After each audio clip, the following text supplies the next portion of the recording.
Mga dahilan kung bakit na tayo napa-failed sa pag-authenticate ng contact number mo sa bagong Connect to Card app.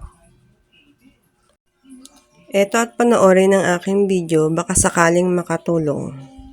Let's go!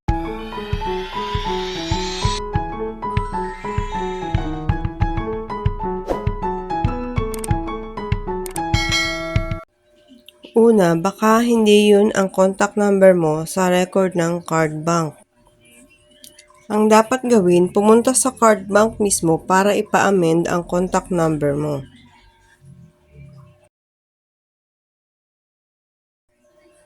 Pangalawa, baka dual SIM ka at baka yung ibang SIM ang nagsesend ng message at hindi yun talagang nakarecord na number mo sa inyong card bank.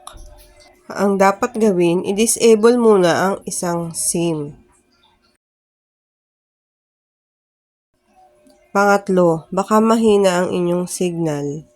Ang dapat gawin, i-restart ang cellphone at i-try ulit.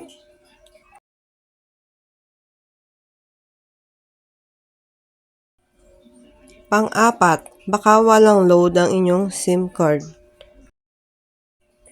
Ang dapat gawin, mag-load kahit kaunti basta meron kang regular load. Pang-lima, baka madaming gumagamit ng Connect to Card sa mga oras na yon, lalo na sa umaga hanggang hapon. Ang dapat gawin, base sa experience ko ay nag-try ako ng 10 PM onwards at mabilis lang ako nakapag-authenticate. Try nyo din. Minsan kasi maraming nagamit sa umaga. Sana makatulong ang mga tips or solusyon na ibinahagi ko kung bakit failed sa pag-authenticate sa ating bagong Connect to Card app.